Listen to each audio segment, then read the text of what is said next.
tenemos esa condición, si el cuadro lo permite. Vamos a ver si soy en donde, abajo, ¿no? Yo creo que es más fácil allá,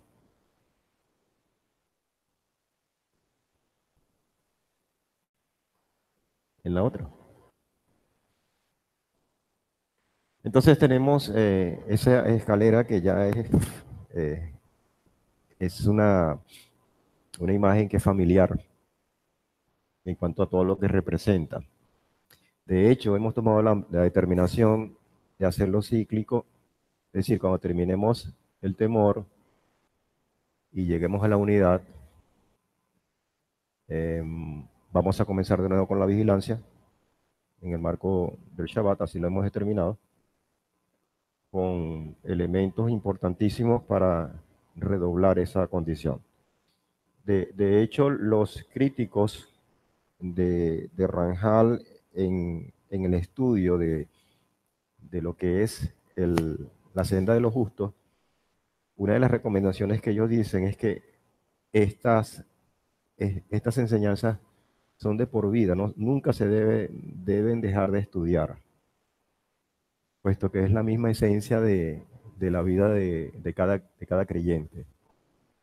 Por lo tanto, nosotros apenas hemos esbozado, si se quiere, alguna de estas cosas, de cada uno de los puntos, y es necesario, pues, que toda la experiencia, todo el quehacer diario, por qué no decirlo, el caer y el levantarnos, el poner en práctica todo esto nos va a llenar de unas herramientas importantísimas, que no solo nos van a servir a nosotros, sino a todos los que nos rodean.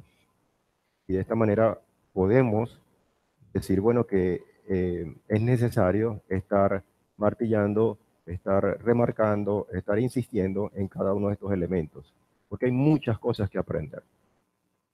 Cada vez que uno escarba cada uno de estos elementos, salen otras cosas más que uno dice, bueno, yo no sé qué es más interesante, si lo que estoy estudiando o lo que estoy viendo con mis ojos, y bueno, da ganas de seguir profundizando, etcétera, etcétera. Pero como quiera que no se trata de abultar un conocimiento, sino de más bien poner en práctica lo poco o lo mucho que hemos podido aprender, porque de eso se trata. Eso se trata de estar insistiendo y de alguna manera recordando todas estas cosas al momento que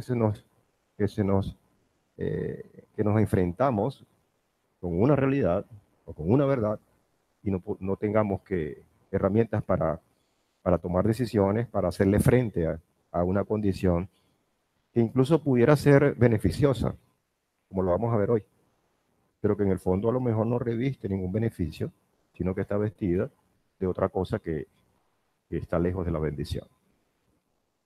Allí tenemos una imagen que yo a propósito la coloqué, y esa es la cabina o los controles de un avión básico.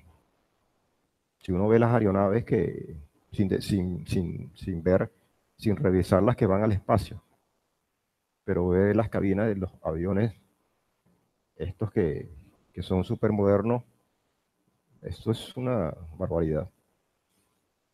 Y están unos cuantos controles que de alguna manera me ayudan a enfocar y a poner en contexto lo que vamos a estudiar esta noche. Porque ¿para qué sirven los controles? Los controles, desde el punto de vista, digamos, de la aviación, sirven para dar un mensaje, para tener una lectura y con ello, con ese mensaje, tomar una decisión. El piloto lee todo lo que los controles les están diciendo y él dice, bueno, estoy volando a tal altura, me queda tanto de combustible, hay un ligero recalentamiento o una temperatura más alta de lo normal en tal turbina, etcétera, etcétera, etcétera. Y de acuerdo a lo que la lectura de estos controles le da, él toma una decisión. De la misma manera, en el caso del desarrollo de la vida del creyente, hay controles espirituales que nos van a ayudar a decidir, a decir qué es lo que está pasando. Y en el caso específico de toda esta escalera, en la senda de los justos, y más aún de la devoción, se hace muy crítico.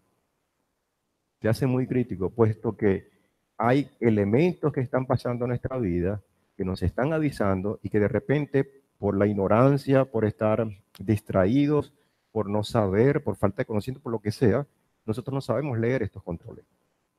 Entonces sucede que en el caso del avión, bueno, te estaba avisando una luz roja o una flecha que estaba bajando, etcétera, etcétera, tú no lo viste, no pudiste reaccionar a tiempo y el avión, bueno, tuvo que aterrizar forzosamente o se estrelló, etcétera, etcétera, etcétera. Eso se traduce en la vida cristiana como un verdadero desastre. Y nosotros en nuestro desarrollo, no solamente dentro de esta visión, sino en el desarrollo de como, como en todas las etapas como creyentes, hemos tenido situaciones como esa en los cuales después que suceden las cosas, dice, bueno, había un relojito, entre comillas, que me estaba avisando y que yo no lo pude leer. No pude percatarme de eso que estaba diciendo. Por lo tanto, ¿cómo determinar, en el caso de la deducción, cuáles son las acciones y cuáles son las actitudes que me indiquen una verdadera y auténtica devoción? ¿Cuáles son esos controles que tienen que estar en nuestra vida para que nos registren que estamos en el marco de un vuelo espiritual dentro de la senda que el Padre nos ha dado? Porque si no tenemos esas acciones y esas actitudes que para nosotros van a ser los controles, yo de repente pudiera estar engañándome a mí mismo, viviendo una pseudo vida de devoción y estoy muy lejos de la verdad. Por lo tanto, es necesario saber, es necesario reconocer cuáles son esas acciones y esas actitudes que me llevan a reconocer, a determinar esa auténtica devoción y obviamente a responder la pregunta, ¿cómo evaluamos una auténtica devoción? ¿Cómo la evaluamos? ¿Cómo la escaneamos? ¿Cómo la auditamos? Porque de verdad que muchas veces nosotros podamos tener acciones y actitudes, o actitudes y acciones, en ese orden, que pudieran ser descritas aparentemente de mucha devoción, pero que quizás está muy lejos de ella. Y a lo mejor por aquella falta de conocimiento, de discernimiento y de sabiduría, por eso lo importante de esta base, no la estamos detectando. Recuerden que estas enseñanzas, que yo diría, particularmente es mi opinión, de repente él también la comparte, esta escalera, después que pasa la abstinencia, se vuelve más rigurosa. Tomando la frase prestada de mi hermano, la abstinencia, antes de la abstinencia quizás es importante, obviamente, pero es una parte básica que es necesario transitar. Pero después de la abstinencia, lo que estamos viendo son terrenos que ameritan mucho esfuerzo, que ameritan mucha exigencia por parte de él. Y yo estoy convencido, hermano, que es el lenguaje que abordó el Mashiach, nuestro Mesías Yeshua, cuando vino a este mundo. Él abordó un lenguaje de este tipo, de alta exigencia espiritual. Por lo tanto, ni sus mismos seguidores, o mejor dicho, todos los sabios de aquel tiempo, estudiosos de la Torah, pudieron entenderlo. Y entonces se estrellaron, si se quiere, con esos elementos. Con todas estas herramientas que el Padre nos ha dado a nosotros, es necesario tener bien claro muchas cosas. Y es necesario esforzarnos, lo hemos dicho una y mil veces. Y yo creo que no nos vamos a cansar de decirlo. Ahora, hay tres condiciones de la devoción, hay tres indicativos básicos que según Ranjal, y cuando uno lo lee, yo plenamente lo comparto, son determinantes a la hora de detectar si usted está transitando un verdadero camino de devoción. Por lo tanto, usted, si lo quiere ver desde el punto de vista de la aviación o de cualquier instrumentación de navegación, esos son tres relojitos que son los que aparecen siempre en los carros. Temperatura, eh, ayúdeme porque yo no soy mecánico. El, presión de aceite, temperatura y hay otro. Ajá, el de la batería y el corriente y la cosa. En el caso nuestro, haciendo una ilustración bien, esos son esos tres relojitos que nos van a indicar si verdaderamente estamos cumpliendo con una verdadera y genuina condición de devoción. Y yo me voy a tener un poquito acá, a pesar del malestar y todo, porque es un momento interesante. Y estos son estos 13, donde dice Ranjal, una persona devota, en primer lugar, debe tener un corazón recto.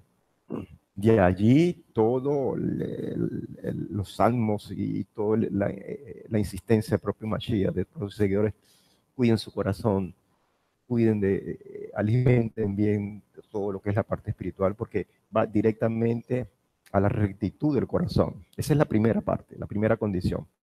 La segunda condición es constantemente,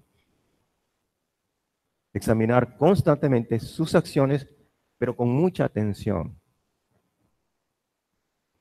Entonces, yo además de velar, de buscar la rectitud de mi corazón, tengo que esforzarme por examinar, escanear constantemente mis acciones, mis actitudes, pero con mucha atención, porque eso está emitiendo mensajes. Yo le decía a uno de los jóvenes que estábamos intercambiando en estos días, una lección, que hay mucha importancia, hermanos y hermanas, en conocerse a uno mismo. Yo creo que nosotros, y eso lo he sentido del Señor de unos días para acá, no estamos haciendo el verdadero esfuerzo para conocernos a nosotros mismos. Y no sabemos lo importante que eso reviste. De hecho, cuando Él dice, bueno, el segundo mandamiento es este, ama a tu prójimo como a ti mismo. Entonces pone en esa condición tres cosas, que aparentemente son dos, la relación con el Eterno y la relación con el prójimo. Pero en el medio de ese modo de articulación estamos nosotros. Y si nosotros no somos capaces de conocernos a nosotros mismos, bueno, ¿qué vamos a esperar de conocer y de dar de lo desconocido, entre comillas, a nuestro prójimo y a nuestro Padre, por ende? Entonces es importante examinar porque eso tiene mucho que ver con eso. Y el tercer punto es descargar el peso de su labor en el Eterno. Ranjal define estos tres elementos como elementos determinantes, indicatorios de cómo va nuestra vida de devoción. Ahora, desglosando cada uno de ellos, cuando hablamos de tener un corazón recto, es que solamente debe haber una única motivación, una sola motivación que vaya directamente en complacer la voluntad del Creador. Ese corazón recto debe ser capaz de tener como única motivación complacer, y nosotros lo habíamos dicho en las clases previas a la devoción. El problema es el amor. El problema es qué tanto pasión, qué tanto, permítanme el término, qué tanto enamorado yo estoy de mi padre. Porque en la medida que yo determine eso, que yo quiera realmente estar apegado al Señor, en esa misma medida voy a buscar una rectitud de corazón y esa se va a convertir en mi única motivación de vida. Con eso yo no voy a descartar las otras motivaciones, pero la primera motivación, la que me empuja, la que me impulsa a tomar decisiones, a derribar barreras, a tomar cosas por encima de una realidad que puede ser muy apabullante, es esa verdadera motivación. Por lo tanto, la motivación es complacer la voluntad del Creador. En este sentido, dice Salmo 48, oh Elohim mío, al hacer tu voluntad me ha agradado. Pero esa expresión del salmista reviste el sentimiento que está, o el elemento que está describiendo Ranjal en esta parte, como primera condición de devoción, en cuanto es como una exclamación, oh Elohim mío, el hacer tu voluntad me ha agradado, yo siento placer, yo siento gozo en conocer, en hacer tu voluntad. Y después dice, y tu ley, y tu Torah, está en donde, en mis entrañas, en lo más profundo de mi ser, lo que figurativamente conocemos dentro de mi corazón. Entonces, fíjense ustedes, ese motor que impulsa a una vida de devoción, eso no lo va a parar nadie, porque tiene intrínseco dentro de su ser elementos que no son exteriores, sino elementos que salen verdaderamente de lo más íntimo de cada quien, en primer lugar. Pero no es suficiente tener eso, porque eso hay que canalizarlo, hay que de alguna manera estarlo alimentando. Y por eso es que él dice, bueno, tenemos que examinar constantemente nuestras condiciones, nuestras acciones con mucha atención. Y dice, se relaciona con esfuerzos centrados en mejorar. Usted quiere ser mejor en todos los aspectos. Si no, no estuviera aquí. Y para eso hay que esforzarnos.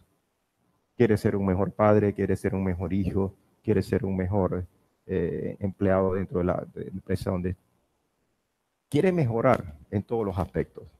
Y las empresas, de hecho, las empresas seculares invierten mucho dinero, muchos recursos en mejorar su personal porque es mejorar el rendimiento propio de esa empresa. Pero si lo llevamos al plano espiritual, eso cobra una exponencial interés en donde debemos tener esfuerzos centrados en mejorar tanto actitudes como acciones y para complacer esto que ya hicimos acá, para complacer la voluntad del Eterno. Eso no es varita mágica, eso es esforzarnos, revisarnos, caí aquí, dije algo, hice algo que no debía, voy a corregir, voy a revisar, me volví a parar y vuelvo a seguir y vuelvo a seguir. Y allí entonces uno revisa el porqué o las razones del Señor le pone pruebas para que sean precisamente pasadas ese examen y poder salir de ahí victoriosos, si se quiere. Leemos el Salmo 31, 24, donde dice, esforzaos, como una exclamación, como un pedido de ruego. Por favor, esfuércense, todos los que esperáis en Adonai, y tome aliento vuestro corazón. Esto que está acá en el 24, el Salmo 31, 24, derriba unos mitos religiosos que nos han hecho mucho daño, en el cual todas las cosas se las atribuimos a un Dios y nosotros no tenemos que hacer nada. Porque claro, a punta de la misericordia, que no es mentira, y yo no quiero que me vayan a malinterpretar, a punta de la bondad, de lo bueno, de la misericordia del Padre, es tan apabullante que uno simplemente se queda tranquilo y toda la acción la hace Él. Eso no es así. Porque si no, este Salmo 31-24 no tuviera ningún sentido. Sentido hubiese tenido que ese tranquilito, que el Padre lo hace todo. Y ese Salmo no dice eso. Lo que dice y lo que nos invita es a esforzarnos todos y los que esperamos en Adonai. Y cuando ciframos esa esperanza, en esa espera, que es lo que estamos ahorita esperando John Teruá dentro de unos días, estamos hablando de una condición en la cual sabemos a quién estamos esperando, una cuestión plena de conocimiento, de convicción, pero una cuestión que no borra esos atributos inmensurables que tiene nuestro Padre, no borra o no elimina mis compromisos delante de Él. Entonces son dos cosas que hay que tener en cuenta, el corazón recto y la examinación en cuanto a complacer al Padre y a mejorar nuestras actitudes. Y en tercer lugar, descargar el peso de su labor en el Eterno. Esto, aunque usted no lo crea, para muchos es muy difícil, porque se trata de confiar. El elemento ahí es confiar en la ayuda del Eterno para tomar decisiones correctas.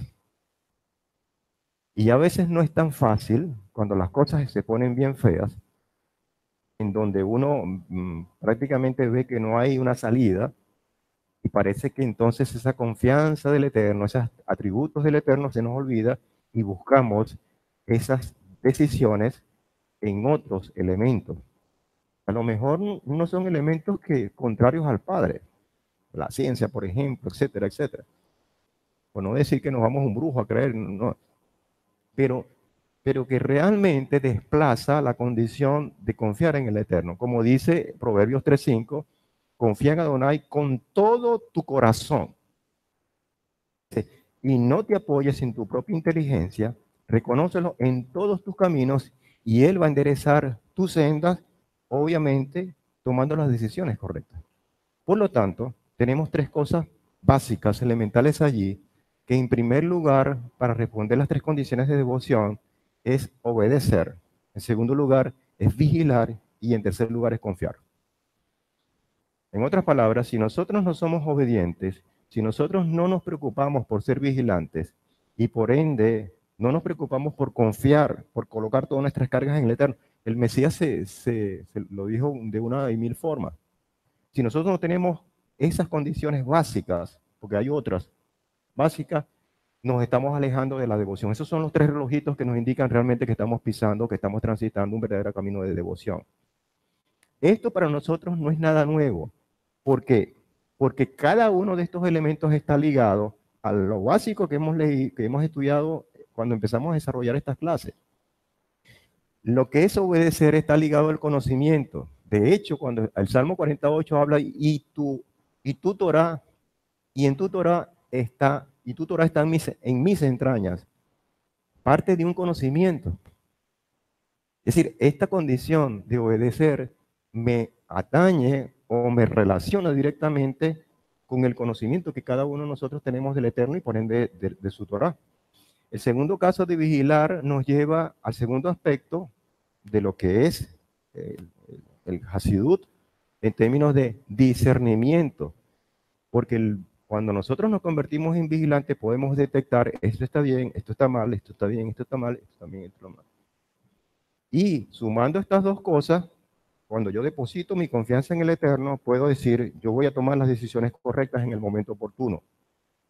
Por lo tanto, voy a depositar mi confianza en el Eterno, porque Él es el dador de esa sabiduría. Entonces tenemos un entramado muy de mucha envergadura dentro de lo básico que amerita que obviamente el estudio y el análisis de cada uno de nosotros. Todas estas cosas tienen un terreno en la práctica.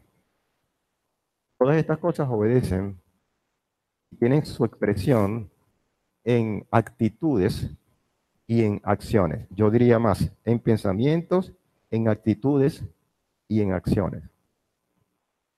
Y es probable que a lo mejor nosotros pretendemos, de hecho, nos estamos esforzando por tener una vida de devoción y es probable que no lo estemos haciendo bien, porque a lo mejor estos tres indicadores o estas tres condiciones de devoción están ligeramente, digamos, puestas de lado. Y es necesario revisar, porque para eso estamos nosotros. ¿Okay? Ahora, todo ello va a tener unas consecuencias. Y esto sí anima. Esto se anima porque hay consecuencias malas y consecuencias buenas. Yo me animo porque yo voy a decir las buenas.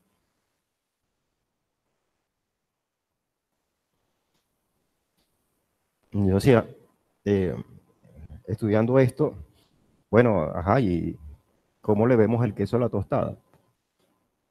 Siguiendo la lectura, pues el análisis de Ranjal, él coloca este salmo, maravilloso salmo, el 84, verso 11 al 12, y dice, porque sol y escudo es Adonai, Elohim, favor y honor concede a Adonai, no quitará el bien a los que andan en integridad, oh Adonai Sebaot, cuán bendecido es el hombre que confía en ti. Y quizás de alguna manera esto resume estas tres condiciones de la devoción para cada uno de nosotros. Por lo tanto, tenemos varias cosas que analizar rápidamente. Primero, porque sol y escudo. ¿Qué sol? ¿Qué representaría el sol para cada uno de nosotros? ¿Y qué representaría el escudo? Porque me está diciendo el Salmo que nuestro Padre es sol y escudo. Es decir, está hablando del sol que alumbra, que brilla. De hecho, la traducción en hebreo es relacionado con algo que brilla. Que alumbra, que da vida incluso, que da vida, por un lado, ese es nuestro Padre. Y por otro lado, también se va a convertir en nuestra protección. Por lo tanto, tenemos un proveedor que garantiza nuestra vida, nuestro desarrollo espiritual, pero que también nos protege, va a ser escudo de todo el entorno que nos pudiera, en el cual pudiéramos estar amenazados. Un lado. Y eso es como parte de la consecuencia, porque después dice Elohim, favor y honor, es decir, gracia y cabot, es algo de peso, el peso de gloria. Honor, gracia, honor, favor, gracia, bondad, nos concede el Padre. Y dice más, dice, no quitará el bien, traducido entonces como ese tof, como ese propósito, para que tuviera razón o para que tuviera sentido, todo lo que Él nos alumbra, todo lo que nos protege, todo su favor y todo nuestro honor, con un propósito determinado. De modo que eso como que cierra la condición. Bueno, yo te voy a dar esto porque hay un propósito que estoy colocando en ti. ¿Ok? Que tenemos que seguir. Y después dice, a los que andan en integridad no hay Sebaot, bendecido es el hombre. Y esa bendición engloba todo eso que estamos hablando. En cuanto a sol, en cuanto a escudo, en cuanto a favor, en cuanto a honor, en cuanto al bien. Pero hay dos palabras que están intercaladas aquí, que es integridad y confianza, que es la demanda del Padre. El Padre nos llama que seamos íntegros, que seamos de una sola pieza, que estemos realmente anegados en querer servir al Eterno, en querer tener una vida de devoción. Y todo eso en poner nuestra confianza en el Padre. De modo que si queremos ser bendecidos, hay tres cosas básicas que son las que ya vimos, pero que inducen a estas consecuencias que están acá. Esas tres cosas. En primer lugar, revisar la intención que está dentro de esa condición de tener un corazón recto. En segundo lugar, entregarnos porque ameritamos o amerita para nosotros un esfuerzo para examinar constantemente nuestras actitudes. Esto obviamente necesita entrega por cada uno, por parte de cada uno de nosotros. Y por último, reconocer quién es nuestro Padre para depositar nuestra confianza en Él.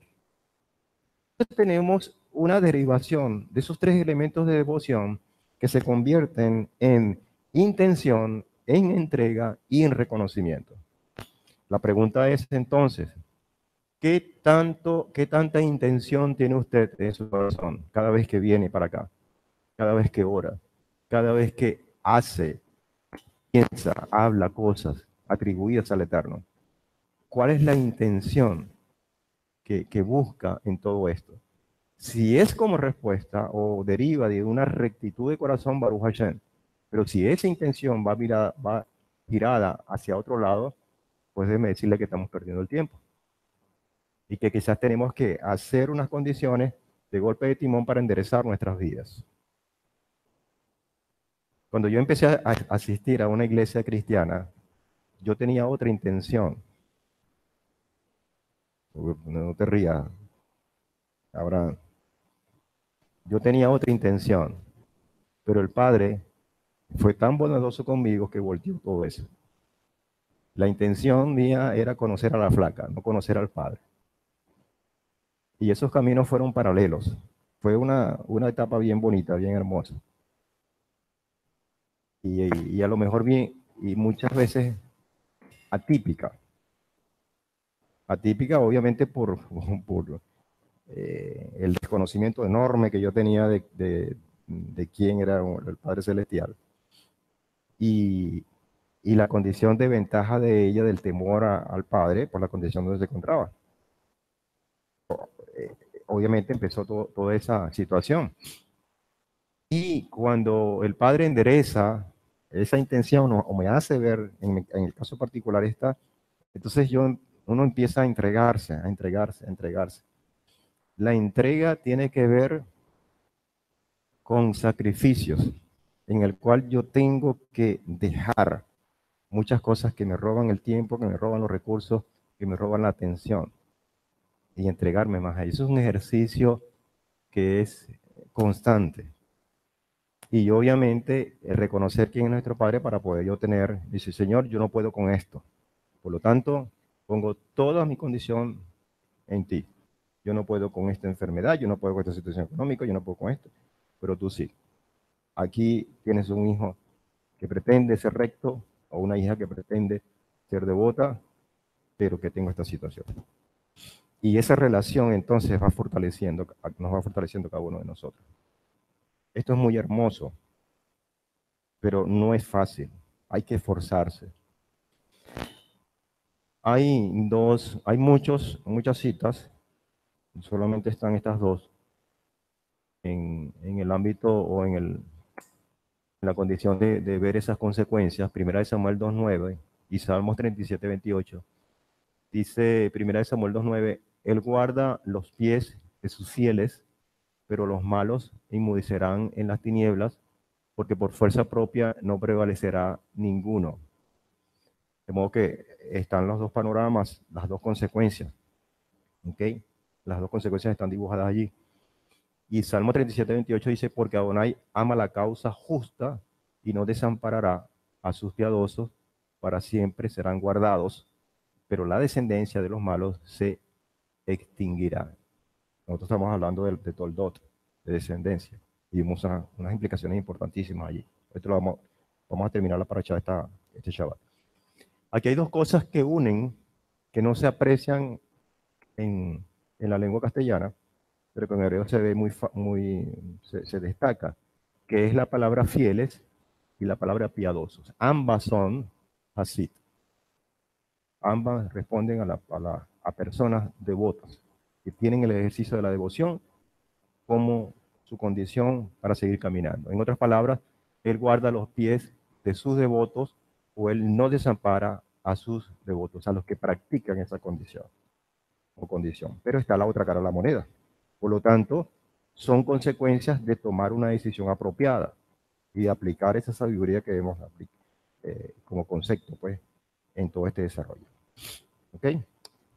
Entonces, viendo esta condición, respaldada obviamente por las escrituras, no nos queda más que revisar muy bien nuestras vidas y ver qué tanto nosotros estamos caminando en devoción y qué tanto no, qué tanto pudiéramos detectar cosas, actitudes o acciones que se parecen a la devoción, pero que no son devoción. Y de eso vamos a hablar en esta última parte de la enseñanza.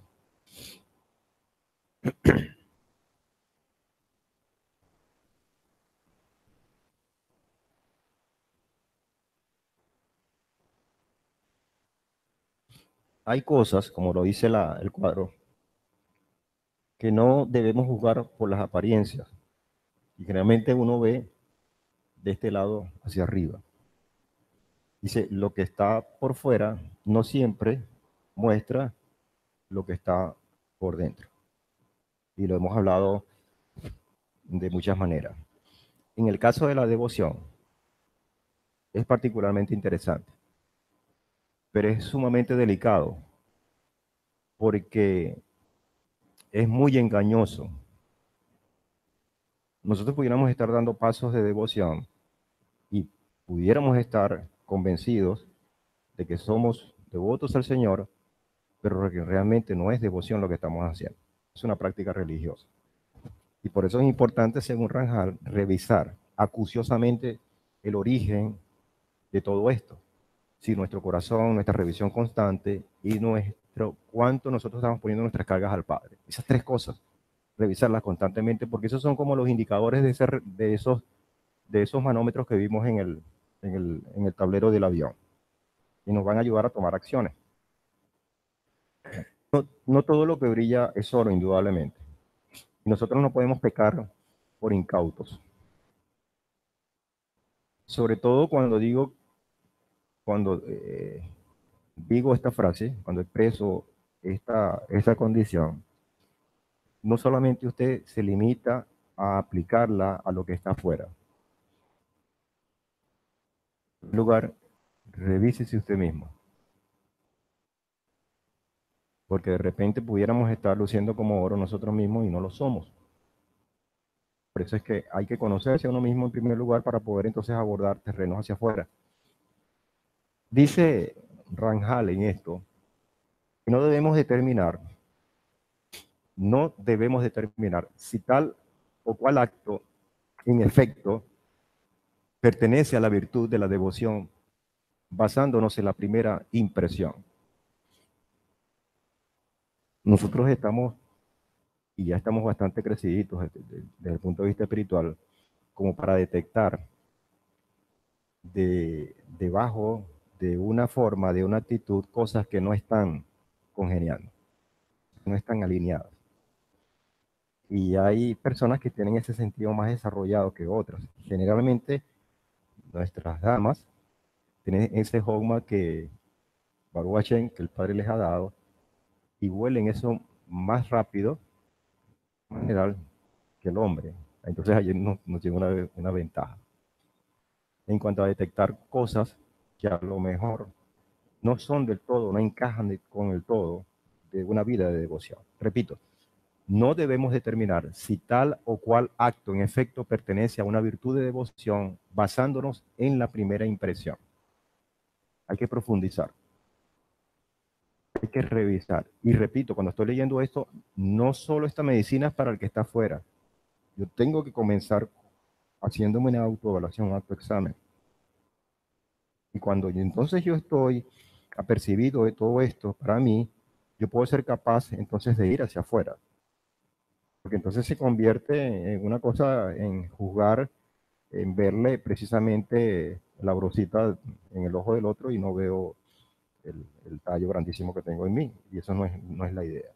Por lo tanto, dice el propio Rangel, antes de definir un acto como devoto, antes de definirlo, antes de decir esa persona, oye, si es entregada a Shen, está buscando con fervor la presencia del Padre, antes de hacer esto, y repito, antes de nosotros mismos decir yo soy una persona que estoy luchando por esto, debemos examinarnos todos los aspectos que nos rodean.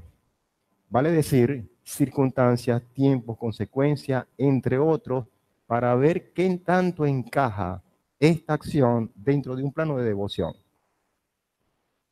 Esto parece contradictorio, porque a lo mejor una acción en unas circunstancias, en un tiempo, teniendo unas consecuencias específicas, responde a una conducta de devoción. Y esa misma acción, en otras circunstancias, en otro tiempo, con otras consecuencias, no son de devoción. Por lo tanto, la acción por sí misma no define que la persona sea devota o no. Esto se vuelve un poquito interesante. Porque pudiéramos decir, bueno, pero es que fulanito lo hizo, actuó de la misma manera. Oye, sí, pero él actuó con unas circunstancias en un tiempo, con unas consecuencias diferentes a la forma como actuó esta otra persona, que actuó de la misma manera, con otras circunstancias. Por lo tanto, no podemos determinar que es una persona devota por el solo hecho de actuar. No sé si me estoy explicando. Eso lo hace sumamente interesante, porque yo no vengo a interactuar en una esfera espiritual, yo tengo que estar aquí con los pies en la tierra. Y estoy interactuando con un mundo material, etcétera, con unas circunstancias específicas, etcétera. Ahora, les voy a explicar esto, o mejor dicho, Rangel explica esto con un ejemplo que lo vamos a ver más adelante. Entonces, esto debemos evaluarlo objetiva y realmente qué es lo más adecuado. Cuando digo que debemos evaluar objetiva y realmente qué es lo más adecuado, no es a la acción propia, sino cómo voy a actuar de acuerdo a las circunstancias, al tiempo, a las consecuencias, entre otras cosas, que me condicionen el entorno. Cuando entonces yo evalúo, por eso es que él dice, tenemos que tener un corazón íntegro, tenemos que buscar entregarnos realmente al Eterno y todo esto y revisarnos constantemente para poder tener éxito en esto. Porque después que yo evalúe objetiva y realmente todo lo que entonces yo voy a realizar la acción o abstenerme de esa acción. Por lo tanto, yo puedo determinar que una persona es devota si realiza X acción bajo una circunstancia, un tiempo, unas consecuencias determinadas, o si también omite una acción bajo determinadas circunstancias, determinados tiempos y determinadas consecuencias. No hay una receta para esto. Yo no puedo decir, mire, la característica de una persona devota es aquella que viene acá, llega en silencio, no habla, sino que se entrega, se hinca de rodillas, clama al Eterno. Eso particularmente impacta. Pero no necesariamente eso es característica de una persona devota. Había que ver todo eso. Y es muy difícil porque está la intención de su corazón. ¿Y quién entra allí? Solamente la persona conociéndose a sí misma y el Eterno, más nadie. No sé si me estoy explicando con esto. Por lo tanto, la devoción es una cuestión muy, pero muy delicada, muy, pero muy íntima. Y que los que estamos alrededor, oye, por favor, no juzguemos por estas acciones o por la omisión de esas acciones.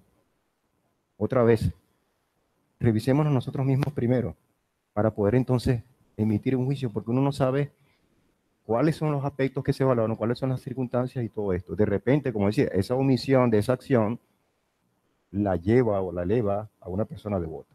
Bien. A veces una determinada acción parece buena, pero evaluando sus consecuencias serán negativas y es preciso, entonces, aún pareciendo buena, teniendo todas las características de ser buena, desecharla. Desecharla. Hay varios ejemplos. Yo quise colocar acá una tabla para que se haga más rápido la captación de la idea. Capítulos 40, 41 y quizás hasta 44 de Jeremías. Pero resumir un poco el cuento, ¿no? Que no es ningún cuento, es la palabra en Jeremías 40. Dice esta narración, pongan la atención para que vean a qué se está refiriendo Rangel con esto, para que tengamos la idea bien clara, bien clara. Y esto nos va a llevar a ser más acuciosos, a revisarnos más profundamente, a no dejarnos convencer por actitudes que pudieran ser buenas, bondadosas, para nosotros en primer lugar y para el prójimo, para el que nos rodea. Dice, después de la destrucción del primer templo, el rey de Babel, es decir, el rey de Babilonia, nombró a una persona que se llamaba Gedalía como gobernador de las ciudades de Judá. Es decir, tenemos el primer personaje. Gedalía nombrado gobernador por un rey babilónico.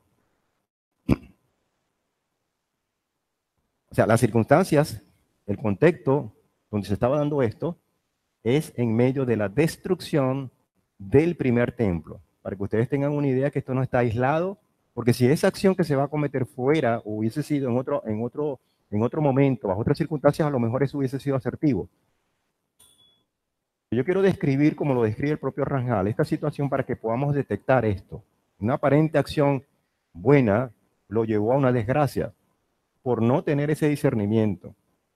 Por eso es que una de las cosas que nosotros estamos colocando como puntal dentro de la elevación de muros es el discernimiento. Porque hemos cometido muchos errores precisamente por falta de discernimiento en el momento apropiado. Y dice, entonces ese rey de Babilonia nombró a Gedalía. El que quiera leer la narración con todos los detalles lo puede hacer obviamente en Jeremías 40. Pero esto es un resumen. Dice, nombró a Gedalía como gobernador de las ciudades de Judá. Además, él, Gedalía, también fue reconocido como líder por muchos judíos que habían sido exiliados a otras tierras, reconocimiento que permitía, hasta cierto punto, conservar cierta estabilidad. Es decir, ese hombre llamado Gedalía, de alguna manera, con toda esta condición de destrucción del templo, era la garantía, la única banderita de fortaleza que tenía el pueblo judío, porque había mucha gente que había salido ya. Sin embargo, ellos estaban allí, pues, como ese remanente que siempre el Padre se ha reservado. Entonces, hasta cierto punto, conservar cierta estabilidad y cohesión en el pueblo de Israel, a pesar de la destrucción de Jerusalén y con ella la destrucción del primer templo, que eso es una cosa que uno dice, bueno, la destrucción del primer templo, el segundo templo, etcétera, pero es una cosa, eso es una catástrofe. Para la fe, para el pueblo judío, es una verdadera catástrofe. Es dejar sin piso, es dejar sin vida realmente, desde el punto de vista espiritual, a un pueblo. Un verdadero desastre. Quizás nosotros no hemos comprendido, cuando decimos la destrucción del primer templo, y lo vemos muchas veces como una parte histórica, pero eso es una profunda consecuencia en el corazón de cada creyente. Entonces, ¿qué sucedió? Pero un individuo llamado Ismael ben Netaniah, entonces viene el otro personaje que es Ismael. ¿Qué hizo este Ismael? Fraguó un complot para asesinar a Gedaliah, cumpliendo así las órdenes del rey Amón. Johanán ben Careach, así lo dice la descripción de Jeremías, se enteró del plan. Este hombre se enteró del plan y corrió a avisar a Gedaliah de que había un hombre, Ismael, que estaba haciendo un complot para eliminarlo, para quitarle la vida. ¿Qué creen ustedes que pasó? Y aquí viene la condición del discernimiento. Y es lo que analizan, no yo, los mismos sabios analizan todo esto. Y es un buen ejemplo. Porque Johanán se enteró del plan y corrió, como es lógico, a avisar a Gedaliah porque era el única banderita de vida que tenía el pueblo judío. No había más. Pero este Gedaliah, queriendo evitar pensar mal de Ismael, se vistió de una condición, viendo el entorno, e interpretó y tuvo una acción totalmente contraria, a lo mejor vestida de mucha bondad, amparado en preceptos bíblicos, etcétera, queriendo evitar pensar mal de Ismael, no quiso escuchar el informe de Johanán. El resultado fue la trágica muerte de Gedaliah. Su asesinato sumió al pueblo de Israel en un caos mayor y precipitó la intensificación del exilio de todos los judíos de la tierra de Israel.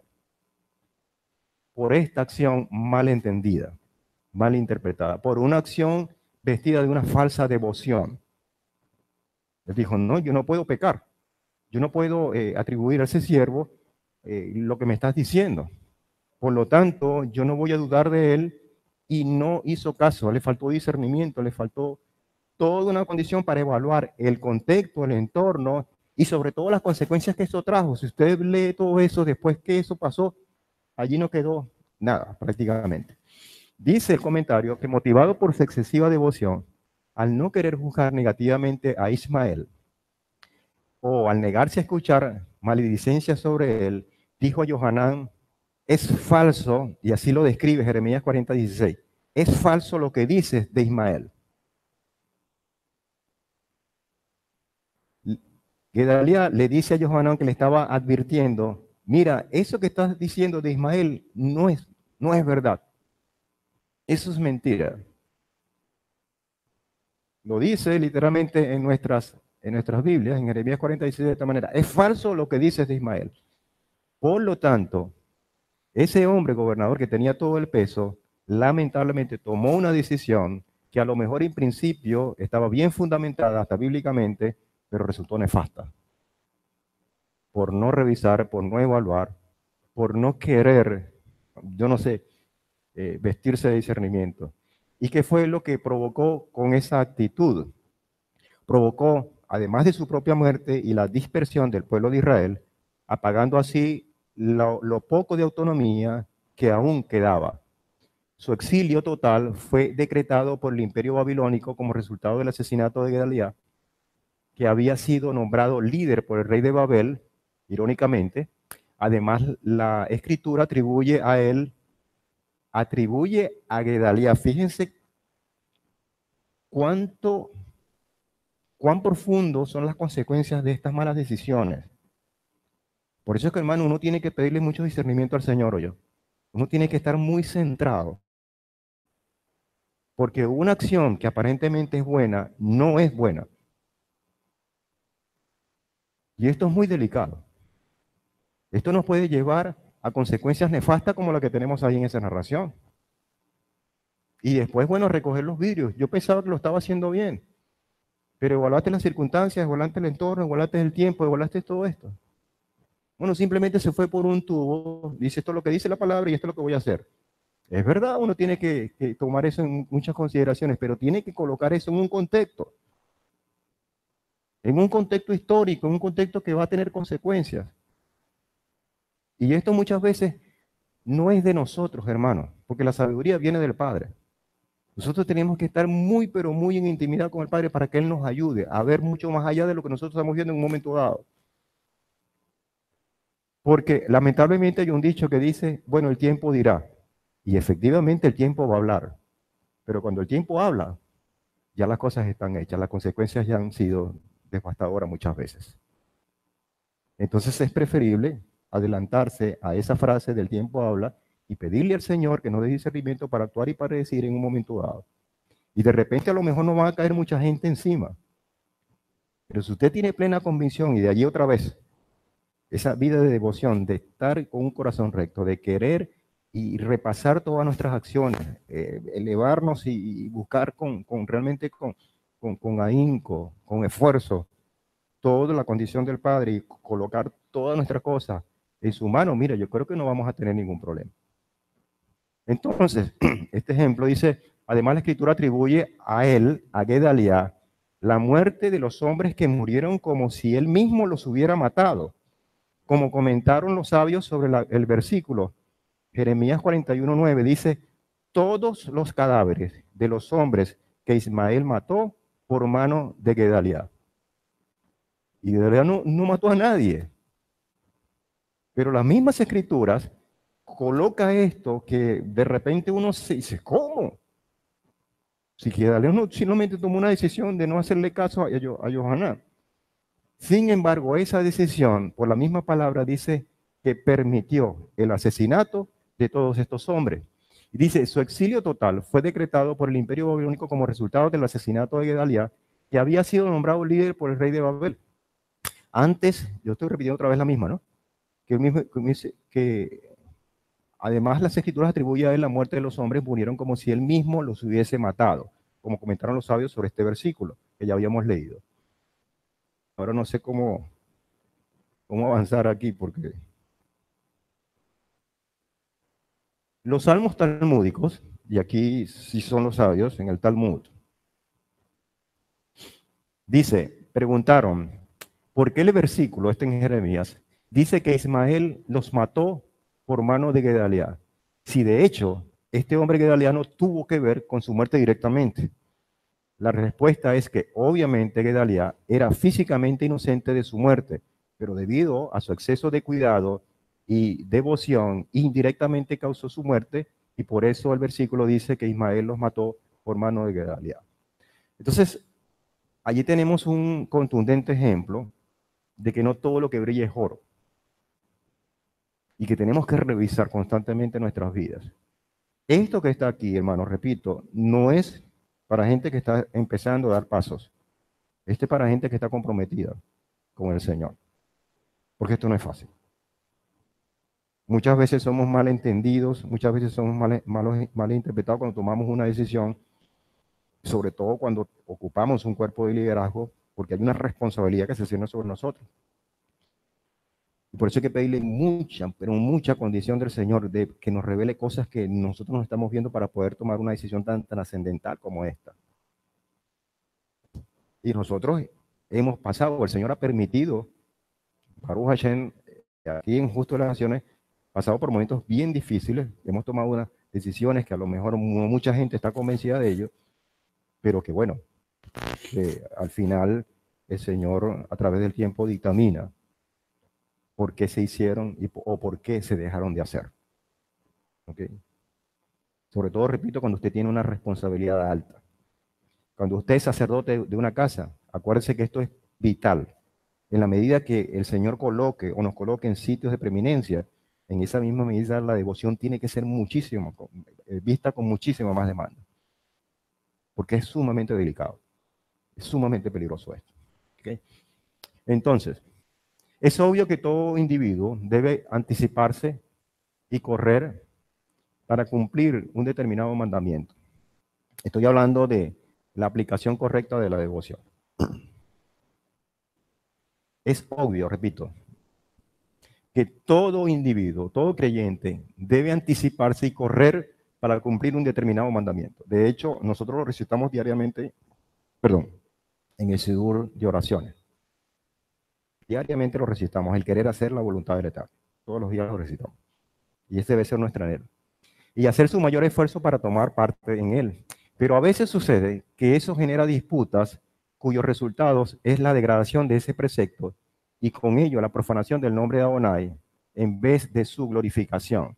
En tal caso es evidente que la persona devota deberá dejar ese precepto y no procurar activamente cumplirlo. Y esto pudiera ser una contradicción. Allí se pudiera colocar el ejemplo, de hecho lo coloca, en la responsabilidad que él delegó a cierto grupo para que trasladaran el Mishkan.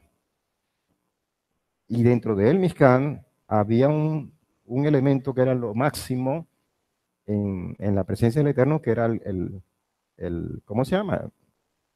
El Aarón, que era el que, donde tenía, y había personas que eran designadas para que tuvieran esa bendición de traslado. Bueno, imagínense ustedes si entonces, de hecho, vemos en Corach y toda esta gente que quería tener mayores privilegios y querían disputarse el privilegio de estar enfrente de semejante trabajo, porque eso acarrea una bendición grandísima. Entonces, en ese caso dice Rangel que es preferible dejar y procurar activamente no cumplirlo, porque entonces esa disputa desvirtúa la condición para la cual yo he sido llamado. O sea, el Señor en otras palabras pudiera decir, es preferible que no trasladen nada, porque lo que a ustedes los alienta para el traslado es ganarse la bendición de eso, no realmente querer hacerlo. Entonces viene la competencia. Veamos otras cosas. Hay otros aspectos adicionales de la devoción al realizar los preceptos que si el hombre los hace delante de la gente en general, se reirán y burlarán de él, lo que resulta en que ellos pequen y sean castigados por causa de él. Pero él podía haberlo dejado de realizar esos aspectos, puesto que no constituyen una obligación absoluta. En tales circunstancias, sin lugar a dudas, es mejor que el devoto deje de hacer eso a que lo haga. ¿Cuántos grandes Hasidim, dice el propio Rangel, dejaron de lado sus costumbres devotas cuando se hallaban entre la gente en general porque podrían parecer presuntuosos? A mí me pasó un caso, y yo lo traigo a colación. Yo estaba en el IUTC y yo era el encargado de atender a representantes de contratistas para un trabajo. Cuando yo entré a la sala de reunión y todo, a mí me llamó mucho la atención que había un señor allá en el IUTC que tenía zig-zag. Imagínense ustedes, en un ambiente tan hostil desde todo punto de vista. Y yo escuché comentarios sobre ese señor. Nada de loco para arriba. Entonces yo me acordé mucho de esto, porque obviamente él estaba haciendo algo bueno desde su punto de vista. Él quería cumplir el precepto, pero lo estaba haciendo en un contexto, en una circunstancia que más bien iba a ser burla. Iba a ser objeto de burla de las personas porque había personas que no lo estaban comprendiendo. Entonces, oye, en ese momento yo me agarro los exit y yo los oculto, porque con eso yo no voy a... Ahora, si eso va a ser debido a muerte, ok, me llamen loco lo que me digan, yo los exhibo. Pero eso no es determinante. Entonces, esos son los casos en que uno tiene que evaluar y no entonces hacer el cumplimiento de los preceptos a ultranza. No, tiene que revisar las circunstancias, porque a lo mejor las consecuencias de ese acto pudiera ser muy, pero muy nefasto que la realización de los mismos. Empezaron a burlarse de él, después yo obviamente no le dije nada, sino que me le acerqué y mira quién es usted y tal, y entonces me dijo, yo voy a una congregación, tal, tal, tal, tal.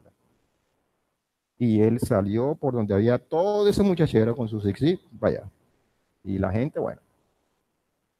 Entonces son detalles que dicen que a uno lo llaman a reflexión, a reflexionar. Por lo tanto, en resumen, el individuo debe realizar cualquier aspecto esencial al precepto, incluso delante de quienes se burlan de él.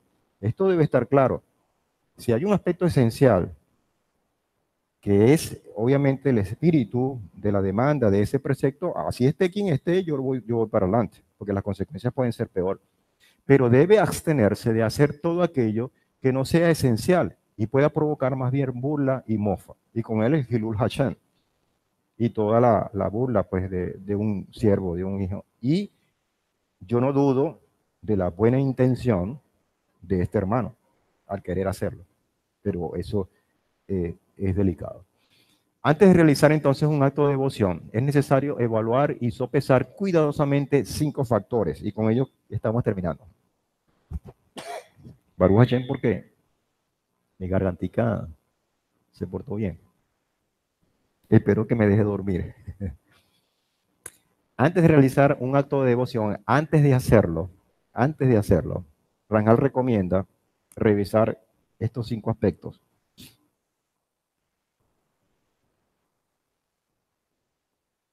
estos 5 aspectos. Y esto es necesario evaluar y sopesar cuidadosamente todo esto. En primer lugar, las consecuencias que tendrá. Si yo voy a hacer esto, ¿qué consecuencias voy a tener? ¿Ok? ¿Qué voy a remover? ¿Qué me van a decir? ¿Qué van a pensar? ¿Qué voy a atraer, a poner en la mesa? Porque debo estar preparado para todo eso.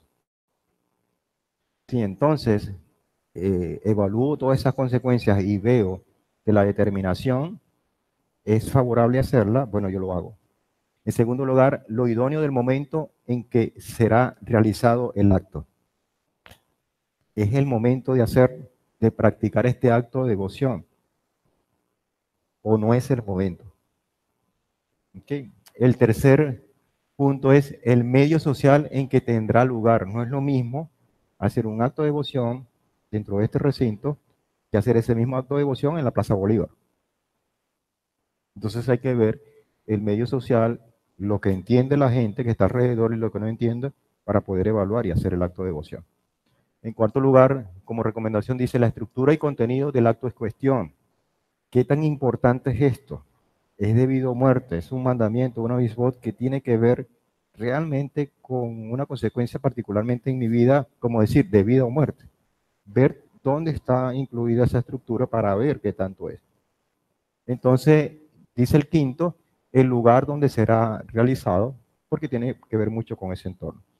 Entonces, todas estas cosas obedecen a esos 3 controles que vimos al principio. Tener un corazón recto, evaluar, examinar todas esas cosas que es lo que estamos haciendo y poner las cargas en manos de Hashem.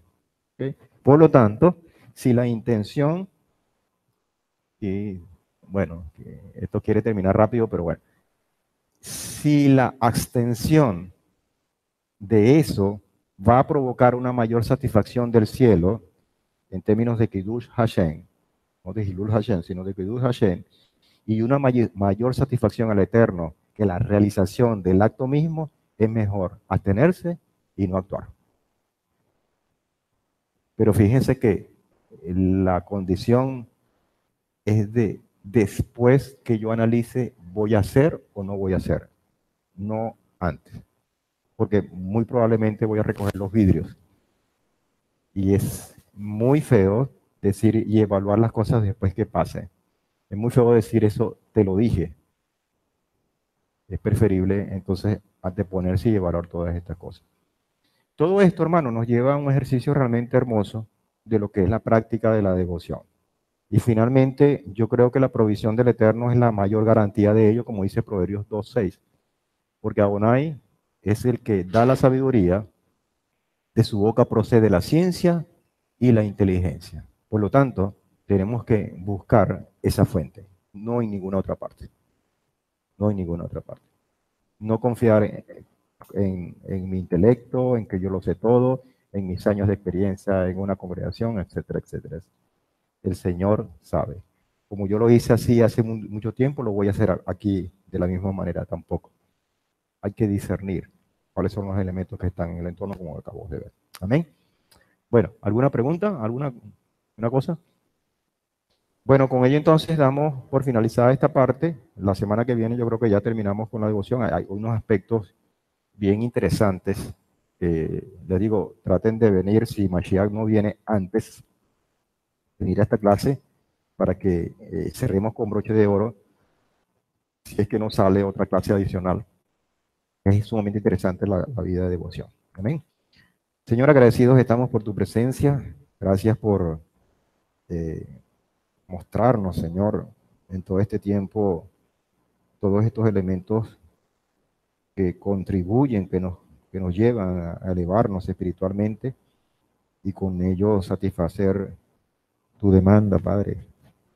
Te damos gracias por cada uno de las personas que estamos acá y aún de los que no estamos, de las que no están, queriendo pues que todos tengamos la oportunidad de profundizar y de dar paso, Señor, a lo que tú demandas, Señor. Gracias. Gracias por la salud y por la vida de nuestro hermano Pastor Natán, esperando que tú seas con él como es nuestro ruego desde hace algunos días, algunas semanas, y con el resto de los enfermos de tu pueblo, Señor. Gracias por todas las situaciones que tú has permitido. Ayuda, Señor, a cada quien para que tome las decisiones correctas en el momento oportuno, Padre. Mueve tus piezas, Señor. Que cada quien, Señor, pueda discernir y pueda actuar de acuerdo a un propósito definido, Señor. Que cada uno de nosotros podamos tener la facultad de revisarnos a nosotros mismos y de ver realmente exhaustivamente en dónde estamos fallando, en cuáles son nuestras fortalezas y aprovechar estos días que quedan para definir objetivamente, Señor, que hemos de servirte a ti y a nadie más, Señor. Que nuestras acciones revelen esa condición, Padre. Por los méritos de tu Hijo amado, nuestro Mesías Yoshua. Amén y amén. Bueno, shalom, hermanos. Laila Tov, Laila Tov.